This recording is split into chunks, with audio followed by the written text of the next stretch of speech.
Olá pessoal, tudo bem com você?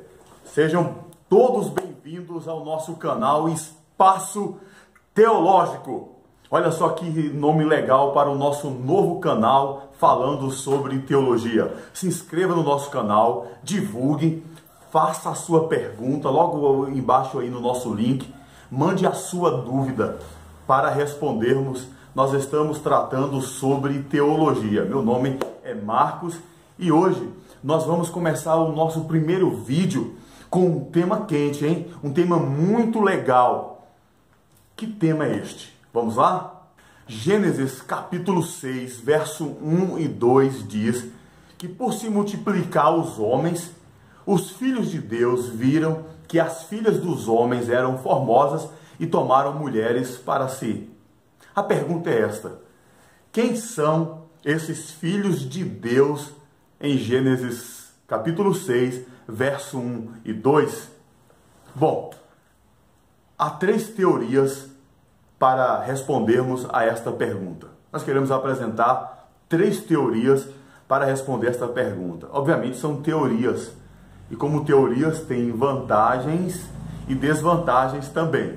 Tá legal? Então, quais são essas teorias?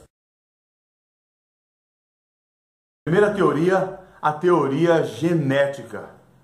Então, os adeptos da teoria genética afirmam que a expressão filhos de Deus ali se refere aos anjos. São anjos. Filhos de Deus ali se refere aos anjos. Esses anjos acharam as filhas dos homens bonitinhas e se relacionaram com elas. A teoria política. A teoria política afirma que a expressão filhos de Deus ali são governantes que por alguma razão resolveram se relacionar com mulheres pobres, as plebeias, tá? Mas essa teoria, obviamente, ela não se sustenta no texto bíblico. Terceira teoria, a teoria espiritual. Os adeptos dessa teoria afirmam que a expressão filhos de Deus ali se referem à linhagem piedosa de Sete, filho de Adão. O argumento é que os filhos de Deus, os crentes em Deus, tomaram para si as mulheres ímpias da descendência de Caim. Eu quero apresentar 4 argumentos a favor da teoria genética. O primeiro argumento é o argumento do texto original. Bom, nós sabemos que a Bíblia foi escrita originalmente no texto hebraico. E o que significa a expressão filhos de Deus no texto hebraico? Bom, no texto hebraico nós lemos assim a expressão filhos de Deus. Lemos Ben Elohim. É só você lembrar de Ben 10, do Ben 10. Essa foi péssima, né? Mas é isso mesmo, olha, Ben Elohim. Bom, a expressão Ben Elohim, que aparece em Gênesis, no capítulo 6, verso 1 e 2, aparece também no Salmo 29, verso 1, quando o salmista diz: tributai ao Senhor, filhos de Deus. E aí nós temos também lá no texto hebraico a expressão Ben Elohim. Bom, mas há outro texto que é muito interessante, que é o texto de Jó. O texto de Jó, Jó capítulo 1, verso 6, diz que quando os filhos de Deus vieram se apresentar perante o Senhor, os filhos de Deus se apresentaram diante de Deus. A expressão filhos de Deus ali é a mesma de Gênesis capítulo 6, verso 1 e 2, Ben Elohim. Então, baseado na expressão do texto hebraico, nós podemos sim afirmar que ali se refere aos anjos. O argumento é o argumento da tradição judaica.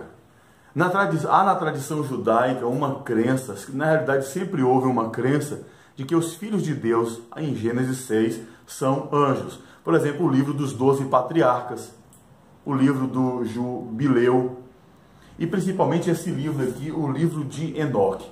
Aqui no livro de Enoque, primeiro Enoque, lá no capítulo 7, afirma claramente que os anjos se relacionaram com as mulheres, certo? Então, baseado na tradição judaica, nós podemos afirmar que filhos de Deus ali eram anjos, são anjos. Terceiro argumento. Na literatura apócrifa, nós temos exemplos de que ali eram anjos. Por exemplo, o livro de Eclesiástico, Terceira Macabeus e alguns fragmentos do Mar Morto. Bom, quarto argumento, o argumento bíblico. Se você acha o argumento da tradição judaica fraco, se você acha o argumento dos livros apócrifos fraco, porque esses livros não são inspirados pelo Espírito Santo e você está certo, então nós temos o argumento bíblico. Acontece que os autores do Novo Testamento validaram a crença judaica e a crença dos livros apócrifos. Embora esses livros não sejam inspirados pelo Espírito Santo, eles contêm certas verdades e essas verdades são legitimadas pelos autores do Novo Testamento. Por exemplo, 2 Pedro, lá no capítulo 2, verso de número 4, nos diz que Deus não poupou os anjos que pecaram, mas os precipitou no Tártaro, no abismo. Qual foi o pecado desses anjos? Por que Deus ficou tão irado contra eles? Nós temos também no Novo Testamento a carta de Judas. Judas nos fala nos versos 5, 6 e 7 de 3 classes que pecaram contra Deus. Os judeus no deserto, as cidades de Sodoma e Gomorra e os anjos. Mas qual foi o pecado desses anjos? Que pecado eles cometeram? Bom, o texto diz que Sodoma e Gomorra cometeram o mesmo pecado dos anjos. O texto diz que se prostituíram como aqueles. Aqueles quem? Os anjos.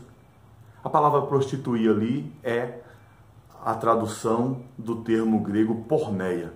O termo grego porneia significa vários pecados sexuais, conota vários pecados sexuais. Então, o pecado dos anjos foi um pecado sexual. Mas, interessante, que o texto afirma que Sodoma e Gomorra seguiram por outra carne, certo? Pecaram.